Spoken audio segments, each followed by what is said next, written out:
Gonzalo Unamuno es escritor. Comenzó con la poesía. Le siguieron 2 novelas llevadas al cine y 2 libros de relatos. Hola Gonzalo, gracias por este encuentro. Gracias a vos, Irene, por la invitación y es un placer para mí estar acá.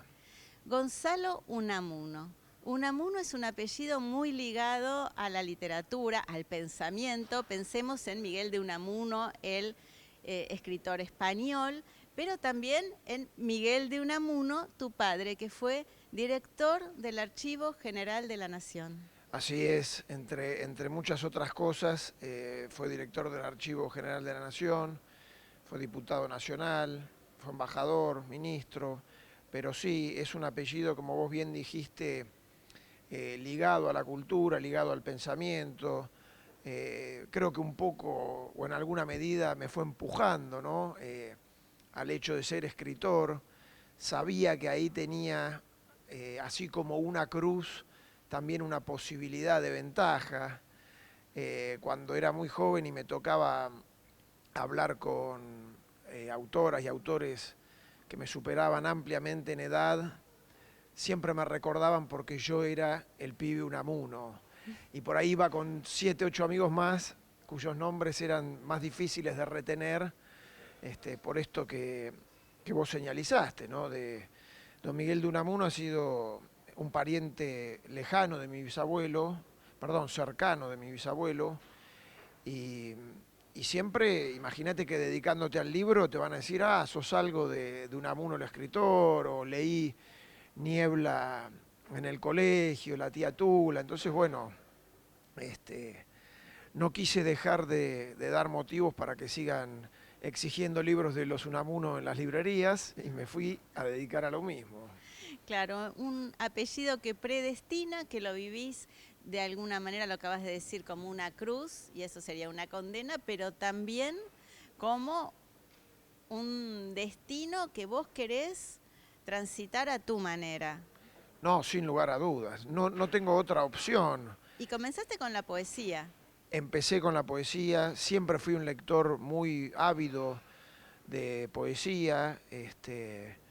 Me acuerdo de tener 13, 14 años y ya estar leyendo a León Felipe, a Cernuda, a Guillén, a Lorca, a Alberti. Bueno, como verás, muchos poetas españoles, pero también a Vallejo, a Pessoa, a Alexandre. Ahora, esto que vos decís así tan naturalmente, para alguien de tu edad es llamativo, porque estás hablando de lecturas que se nota que venían en la biblioteca familiar o incorporadas en el discurso familiar, porque generacionalmente son lecturas de otra generación tal vez, y eso hace Sí. que cuando uno habla con vos o te conoce, la primera vez que habla uno contigo, surge esto, ¿no? Pero joven, porque esta cara me condice con este discurso que es un poco, digamos, no diría barroco, pero sí de un lenguaje así cuidado y que tiene un gustito antaño. Es que es así, porque además de la biblioteca y de mi cercanía con los libros, yo siempre estuve rodeado de grandes tertuliadores. Mi madre es una mujer muy lectora, Analía.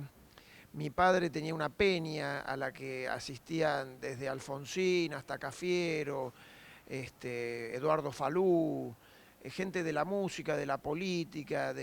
Entonces, yo a los 18 años, que además por lo general hacía el asado, estaba ante gente que manejaba muy bien el idioma, que habían sido expresidentes, gobernadores, bueno, amén de los cargos, tipos que tenían una fluidez oral muy aguda, muy hasta exacerbada, te diría.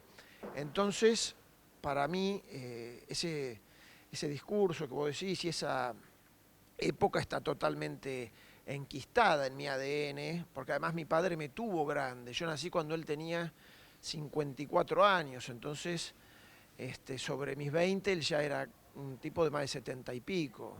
Sí, eso marca y tal vez presiona, ¿no? También. Marca y presiona dependiendo de cuánta terapia se haga y cuánto se trabaje sobre ello. Cuando yo hace un ratito te dije lo de que Unamuno era una cruz, tiene que ver con si te comparás con aquel famoso, eh, qué sé yo, Unamuno hay uno solo, entonces digo, siempre va a ser él el Unamuno. Eh, entonces depende de cómo uno viva y transite esa experiencia. Pero en el caso de mi padre creo que fueron todas cuestiones a favor, ¿no? No veo muy pocas cuestiones que puedan ser atribuibles al saldo negativo de haber tenido ese padre o ese tipo de padre. Y vos le dedicás una poesía y con tu primer libro publicado lo tenés allí, Sí. casi al final de su vida, la de tu padre, y rodeado de Horacio Salas, de Sabat, amigos de tu padre que te apadrinan De en eso. Tedesco, sí. Estaban. Me acuerdo de ese poema, si querés lo digo, pero. Dale, dale. Dice: alimentarme es solo que me estreches la mano, tu mano atardecida por el correr de los años, delgada y temblorosa. Si pudieras apenas, mano que me faltas, comprender que te hubiera elegido de entre todas las manos, estarías tanteando mi pelo de extensa enredadera, porque de esa mano, gemela de tu otra, nacieron estas mías que te invocan y te regresan. Ese es uno de los Gonzalos posibles. Vamos a ir a otro. Vamos. Vamos al Gonzalo del Reviente, Uh, al Gonzalo de esa tapa que les da la revista Viva y que provoca polémica, porque nada más y nada menos van contra César Aira. Exactamente, sí. Vamos contra César Aira y además con una pose un tanto provocadora. Me acuerdo cuando entramos a la redacción de Clarín, entramos con gafas de sol, las uñas pintadas. La nota arranca y dice, más que un grupo de escritores parecen una banda de rock. Y fue un tono muy desafiante el que tuvimos. Yo me acuerdo de decir textual, César Aira es una lámpara floja en el Museo de la Literatura. No sé, era entre electricista, plomero y... Pero sí, sí.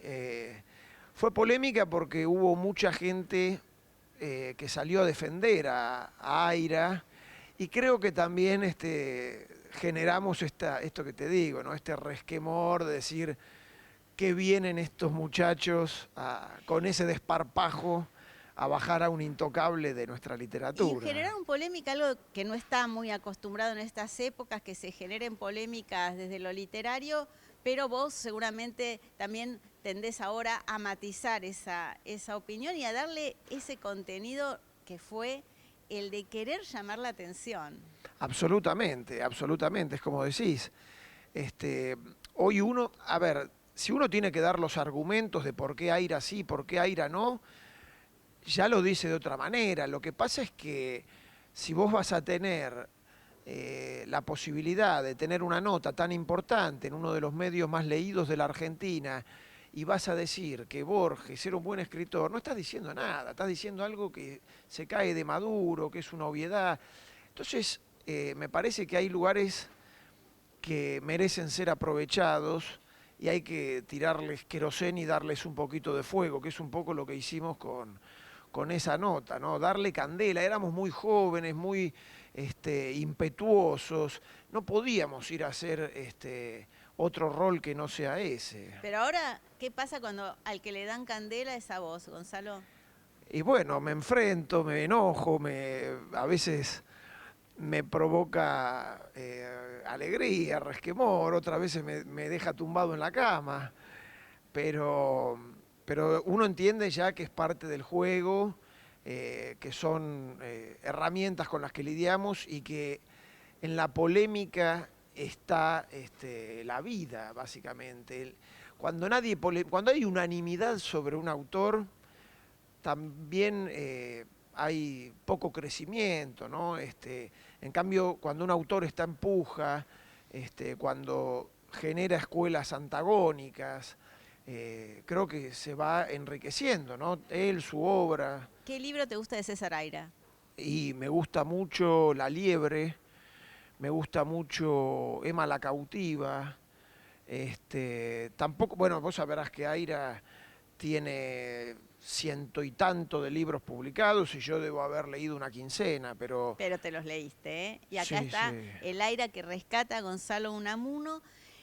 Vos sos un autor, como decía al principio, de novelas, 2 novelas que ya van directo al cine. Contanos acerca de Que todo se detenga.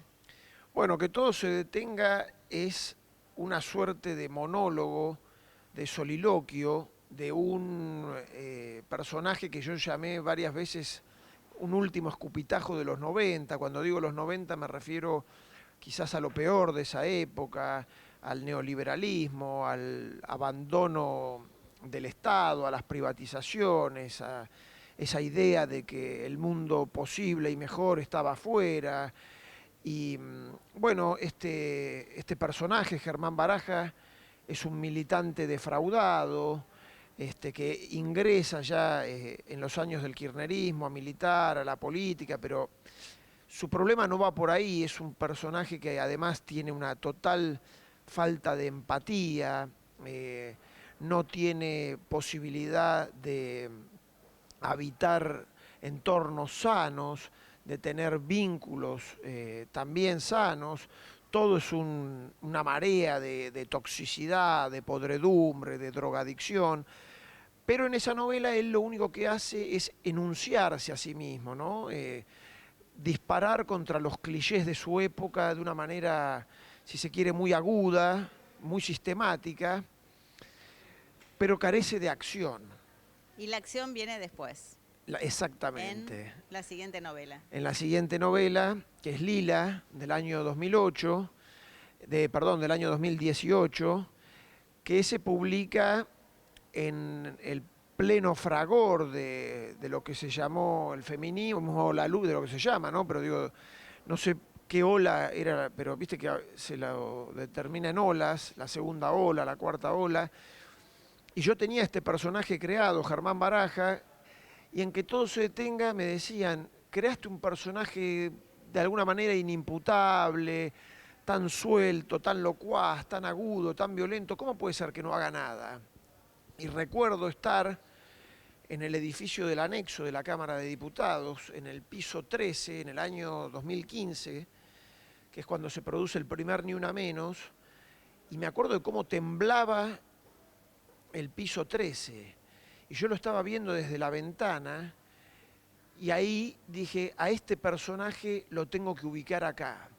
De todas las características de su personalidad, que ya las enumeré, drogadicción, misoginia, nihilismo, digo, la que tengo que extremar es la misoginia, porque me parece muy novedoso que un hombre cuente qué pasa con un femicida o con alguien que razona con ese grado de perversión, pero en una sociedad con este grado de concientización, porque esta ya no es la sociedad donde Shakespeare escribe Otelo, que también es un femicida. Aunque se ve como un crimen pasional. No, exactamente. Es un femicidio. O el túnel de Sábato, digo, es un femicidio, pero generado, hecho por un personaje que es plenamente consciente de la época que está viviendo, del despertar, del hartazgo y de la lucha de las mujeres. Entonces me pareció que en ese ámbito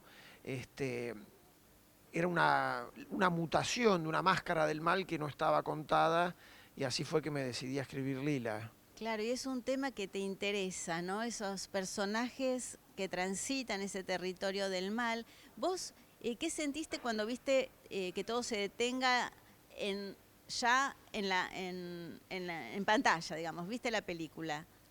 Y mirá, sentí por un lado un nerviosismo hermoso, aunque viste que decir nerviosismo y calificarlo de hermoso puede sonar chocante, pero lo es, porque se me vinieron muchas cosas a la cabeza, al circuito emocional.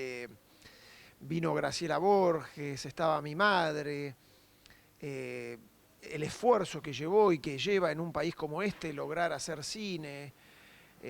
Y bueno, todos aquellos viejos sueños que uno tenía a los 17, 18 años, cuando se iba por la vida diciendo que iba a ser escritor, y 20 años después entrar a un cine y ver un elenco como el que tiene esa película, que están Claudio Tolcachir, que es un maestro de actores, Gerardo Otero, que la protagoniza, Luis Iembroski, María Canale, Natalia D'Alena, bueno, Alan Zabag, hay un elenco muy importante, y nada, ver a un personaje al que uno no le había puesto cara, no tenía una noción de cómo era, ya verlo en un actor es algo que se incorpora de manera definitiva a tu vida, ¿no? Llegó un día en el que entraste a un cine a ver una película basada en una en una de tus novelas, y eso, en alguna medida, vamos a entrecomillarlo, quiere decir, a algún lado llegaste y poder ver a tu madre y decir, vieja, acá está tu entrada, venite con tus amigas que vas a ver una Eso película no de tu tiene hijo precio. en primera fila, no tiene precio, No realmente tiene precio. no tiene precio. Recién nombraste a Graciela Borges, vos le dedicás un libro de relatos, Tu jardín salvaje. Así es, así es. Ella estuvo muy presente en distintas etapas de mi vida. Es una mujer a la que adoro, es una mujer a la que admiro, eh, y tenemos una relación de un cariño muy fuerte. Ella me cuida, me protege, tiene yo no sé cómo decirlo, una capacidad para ser humana que supera todo lo que he conocido. Entonces, al momento de dedicar ese libro, inevitablemente se me vino el nombre de ella, y sí, se lo dediqué porque además, como te dije, la quiero mucho y siempre me ha dado grandes manos con lo que es la difusión. Y volvemos entonces a los relatos, Tu jardín salvaje. Otra vez nos encontramos con personajes bastante tortuosos, ¿no? Sí, Esa es como tu marca, sí, hasta el momento. hasta el momento, bien lo ¿Sí? dijiste. A ver qué pasa después. Y yo creo que en algún momento se va a agotar, se va a secar ese tintero. Pero estos personajes tortuosos pueden tener que ver con los miedos, con la angustia, con elaborar las peores pesadillas, tal vez. Exacto. Yo creo que uno exorciza sus miedos muchas veces en la literatura. Y la literatura, desde luego que hablo por mí, porque es por la única persona por la que puedo hablar, pero lo he conversado con varios colegas, y muchas veces la literatura opera como una forma de venganza, ¿no? Eh, Solamente quienes vivimos en, en disputa con el mundo que habitamos podemos cometer el desatino de ir a generar esos mundos que vamos a generar cuando hacemos literatura. Y hay muchas situaciones escabrosas de mi vida que me parece que las puedo literalizar o literaturizar, y de esa manera ya opera, como dije, es una forma de exorcizar, de expelir algunos hechos y algunas aventuras. Obviamente que Y esos después... horrores, ¿no? Contactos bloqueados es otro libro de relatos donde aparecen personajes que ya en la, digamos, en el torbellino de la locura, de la maldad, del desenfreno, terminan actuando contra sí mismos, o sea, no logran ni siquiera los objetivos que tenían propuestos, que eran bastante malignos por cierto, pero además terminan actuando contra sí mismos, destruyéndose a sí mismos, por ejemplo. Y lo que pasa es que tener horizontes malignos habla más de uno que de los horizontes, ¿no? Y como vos bien señalás, la lógica perversa, si se quiere, se mantiene, pero en contactos bloqueados se introduce la tecnología en el tema de los vínculos, ¿no? Yo creo que hay algo peligroso en este mundo tan hiperconectado en el que vivimos, que es que, en primer lugar, ya nos tenemos que hacer cargo de dos identidades, la real y la virtual.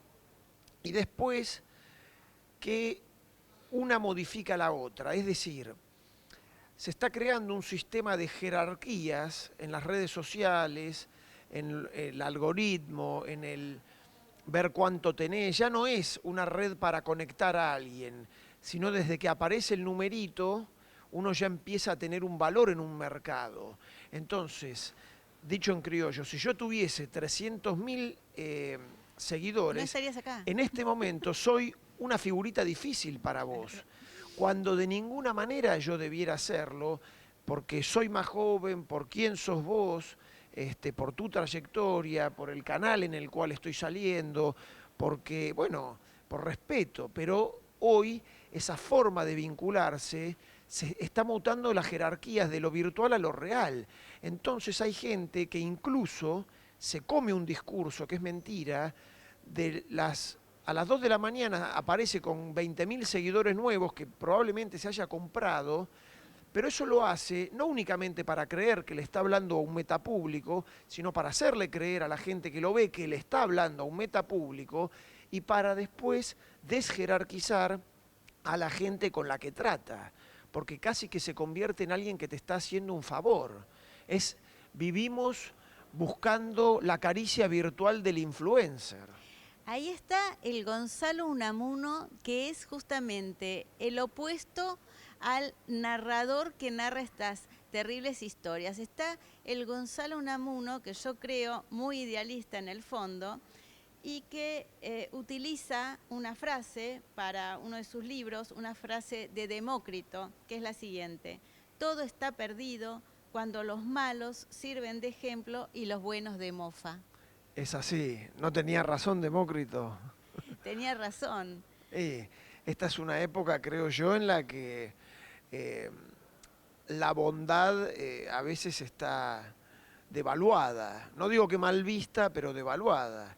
Y cuando el malo es el ejemplo y el bueno es la mofa, ¿qué nos queda, no? Nos queda trabajarlo en la literatura como lo venís haciendo, directamente dándole todas las vueltas posibles de tuerca a estos personajes que son muy terribles y que me parece, permiten trabajar sobre estos fantasmas, sobre estas angustias y sobre terrores, y que dejan un poco opacado a este otro Gonzalo Unamuno que aparece acá en este encuentro, que nos habla de la bondad, la verdad y la belleza.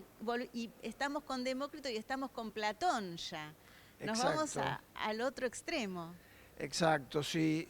Tengo una enorme cuota de idealismo.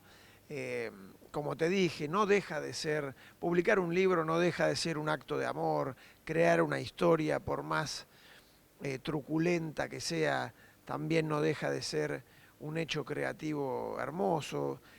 No nos olvidemos que somos una historia que se dedica a cazar somos una especie que se dedica a cazar historias y bueno, quienes lo hacemos tenemos casi una entrega monacal, ¿no? Por este tema. Claro, porque ahí se presenta otra cosa, ¿no?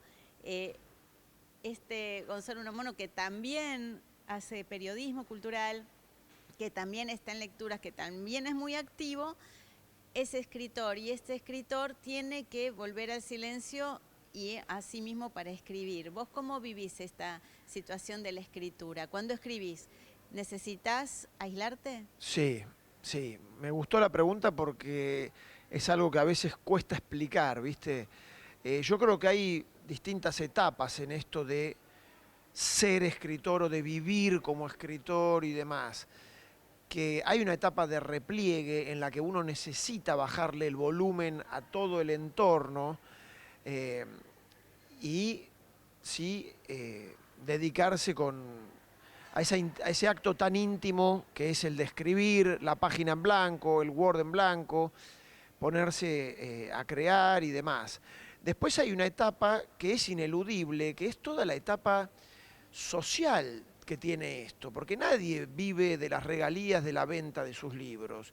Entonces uno tiene que ir a las charlas, asistir a las ferias, dar las entrevistas, mandar los ejemplares de prensa, ir a las lecturas, empujar los libros propios, pero también ser generoso con los libros ajenos, porque uno no puede olvidarse lo importante que era cuando uno necesitaba esos empujones, los fundamentales que resultaban. Entonces, yo ahora, por ejemplo, estoy con una agencia literaria de Silvana Merlo y ella también te va buscando ferias, traducciones, ferias en el interior del país, ferias internacionales. Entonces, bueno, son etapas. Después hay que promover la película. Hay un montón, hay que entrevistar. Las editoriales te mandan libros de autores para que los entrevistes en la radio, entonces hay que leerlos, entrevistarlos. Bueno, es todo un mundo muy complejo del que dimos cuenta en esta entrevista y quiero terminar con este encuentro con las palabras de Luciano Lutero en el prólogo del libro Contactos Bloqueados, que dice: Unamuno pertenece a la filiación arlitiana, según la cual la realidad es dura, canalla y de innecesaria crueldad. Pero hemos visto también a otro Gonzalo Unamuno, otros aspectos de Gonzalo. Muchas gracias por este encuentro. No, un placer, Irene, muchísimas gracias.